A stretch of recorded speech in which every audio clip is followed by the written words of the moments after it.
আসসালামু আলাইকুম। হ্যালো বন্ধুরা, কেমন আছো সবাই? আশা করি ভালো। আমরাও তোমাদের দোয়ায় আলহামদুলিল্লাহ ভালো আছি। আরও একটা নতুন ভিডিও নিয়ে তোমাদের সামনে হাজির হলাম। আশা করছি তোমাদের অনেকটাই ভালো লাগবে। অনেকের অনেকভাবেই দেখেছি এই ইলিশ মাছের ভর্তাটা, ইলিশ মাছের লেজ ভর্তা। ওরে বাবা, আমি করতে গিয়ে নাজেহাল হয়ে পড়েছি। বিভিন্ন ভিডিওতে দেখেছিলাম মাওয়া ঘাটের বিখ্যাত ইলিশের লেজ ভর্তা। অনেকেই তো 2-3 পিস নিয়ে একসাথে ভর্তা করে, আর আমি এক পিসেই অবস্থা খারাপ হয়ে গিয়েছিল আমার।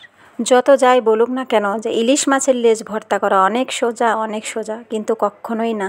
কারণ এইটার মধ্যে যে কাঁটাটা থাকে, আমি তো ইলিশ মাছ খেতে গেলে লেজটা কখনোই খাই না, আমার বর খায়। আর এইটা আমি কাটা বাছতে গিয়ে ওরে বাবা কি বলবো আর। সবাই আমি জানি যে ভর্তা যখন 2-3টা করে, 2-3টায় লেজের ভর্তা করে, অফ স্ক্রিনে ভর্তার কাঁটাটা বেছে নেয়। আর আমি অন স্ক্রিনে কাঁটাটা বাছতেছিলাম, আর এত সময় লেগেছে আমার কাঁটা বাছতে, এতটা কাঁটা ছিল লেজে। তো তারা 2-3টা লেজ যখন ভর্তা বানায় আসলে অনেকটা কষ্ট হয়, কারণ আমার একটাতে ভর্তা বানাইতে আমার খুব কষ্ট হয়ে গেছিলো। খেতে অনেকটা মজা, অনেক স্বাদ, লেজ ভর্তা অসম্ভব সুন্দর, কিন্তু এটার করাটা খুব কঠিন। তাই যারা ভিডিওটা করেছে 2-3টার, তাদেরকে সম্মান জানাই, অনেক ভালোবাসা। কারণ এটার ভর্তার লেজ 2-3টা যখন বাছতে যাব অনেক সময় লেগে যাবে। আমার এটাতেই প্রায় আধা ঘন্টা সময় লেগে গেছিলো, একটা করে বাছতে। আর এত তীক্ষ্ণ কাটা, আর একটা কাটাও মিস করার মতো নয় যে আমি মানে এই কাটাটা আছে, থাক সমস্যা নেই, আমি বাছা লাগবে না। সবগুলো কাটা বাছতে হয়েছে আমার। তো লেজটা আমার একটু বেশি ভাজা হয়ে গিয়েছিলো, একটু হালকা করে ভাজতে হবে, তাইলে ভর্তাটা আরও ভালো হবে, মানে একটু মাখো হবে। আর এই ভর্তাটার লেজটা একটু বেশি ভাজা হয়েছিল বলে আমার ভর্তাটা একটু শুকনা হয়ে গিয়েছিল। সাথে নিয়েছিলাম আমি ধনেপাতা কুচি, পেঁয়াজ কুচি আর শুকনা মরিচ ভেজে নিয়েছিলাম। সরিষার তেল তো অবশ্যই অ্যাড করব পরে। আর এই বাছতে দেখো কতটাই কষ্ট হচ্ছিল আমার। কেউ যদি এটা ভর্তা বানিয়ে খেতে চাও তাইলে অবশ্যই সাবধানে করবে, কারণ এটার অনেকটাই কাটা থাকে লেজে। বারবার কাটা বলতেছি, তোমরা আবার এতটাই বিরক্ত হয়ে না, কারণ আমি অবশ্যই ইলিশের লেজটা খাই না, এই জন্যই আমার বাছতে খুব কষ্ট হয়েছিল। আর যারা মানে ইলিশ মাছের লেজ পছন্দ করো তাদের পক্ষে এতটা কঠিন হবে না, অনেকটাই সোজা হতেই পারে। তবে একটা কথা না বললেই হচ্ছে না, সেটা অনেক মজা হয়েছিল ভর্তাটা, অনেক ভালো লেগেছিল। এমনিতেই তো ইলিশ মাছ যে কোনোভাবে রান্না করলেই ভালো লাগে, গন্ধতেই পেট ভরে যায়। তো সেই রকমভাবে এটা ভর্তাটাও খুব মজা লাগবে। তো আমি যেহেতু রমজানের মধ্যে এইটা তো ভয়েস দিচ্ছি, তোমরা যারা দেখতেছো প্লিজ আমাকে গালি দিও না, কারণ কিছু করার নাই। এই রমজান মাসে খাবারের ভিডিও দিতেই হবে, আমার খুব দরকার ভিডিও দেওয়াটা, কারণ আমার চ্যানেলের অবস্থা খুব খারাপ। এই জন্য যা পারতেছি সেইটারই ভিডিও করতেছি, সেই ভিডিওটাই ছাড়তেছি।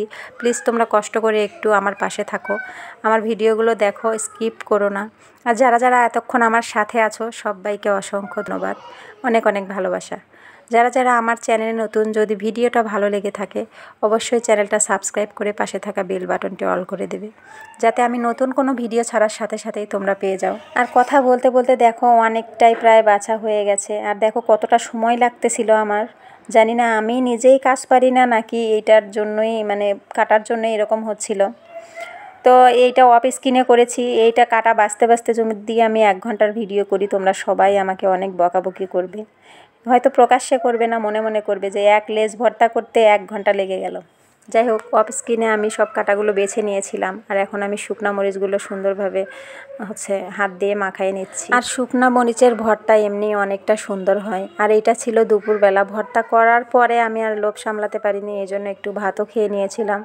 আর যেহেতু এটা রমজান মাস, তোমরা ভেবো না আমি রমজানের মধ্যে দুপুরবেলা আবার ভাত খাচ্ছি। এটা আমার অনেক আগেকার ভিডিও, রমজান থেকেও প্রায় 8 থেকে 10 দিন আগের ভিডিও। এই জন্য তখনই আমি ভাতটা খেয়ে নিয়েছিলাম। পেঁয়াজ কুচি, ধনেপাতা কুচি সবগুলো মাখায়ে নিয়ে এর মধ্যে সরিষার তেল দিয়ে দেব। আর ভর্তাটা সত্যি অসম্ভব সুন্দর হয়েছিল, যদিও মাছটা অল্প ছিল, আর একটা লেজ হইলে একটু ভালো হতো। কিন্তু সরি, আমি এই একটা লেজ বাছতেই অনেক নাজেহাল, আর লেজ বাছতে পারবো না, একটা লেজেই এই জন্য করে নিয়েছিলাম। পেঁয়াজ একটু ধনেপাতা বেশি হয়ে গেছিলো, তবে সমস্যা নেই, খুব ভালো হয়েছিল ভর্তাটা। যাই হোক, দেখো তোমরা ফাইনাল ভর্তার লুকটা অনেক সুন্দর, এবং এইটা অনেকটা সুন্দর সেন্ট বের হয়েছিল।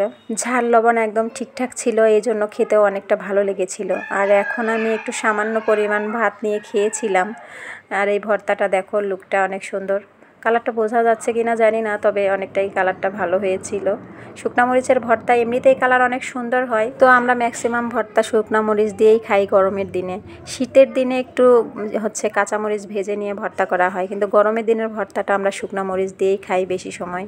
তো এই ভর্তাটা এবার আমি একটা বাটিতে রেখে দেব, তারপরে সামান্য কিছু দিয়ে আমি একটু ভাত নিয়ে খেয়ে নেব।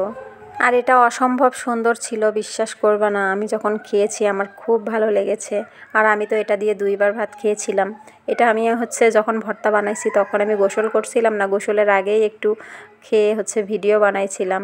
গোসল করে আসার পরে আরও একবার ভাতটা খেয়েছিলাম, ভর্তা দিয়েই, অন্য কিছু দিয়ে খাইনি। সেই দিন আমি রান্না করেছিলাম রুই মাছ, মাছের তরকারি আর নিতে হয়নি, আমি শুধু ভর্তা দিয়ে ভাত খেয়েছিলাম, এতটা ভালো লেগেছিল আমার। সত্যি আসলে ভাইরাল এমনি বলে না যে মাওয়া ঘাটের ইলিশের লেজ ভর্তা, আমি অনেক দেখেছি। আসলে এই ভর্তাটা অনেক মজাদার হয়, অনেক ভালো লাগে।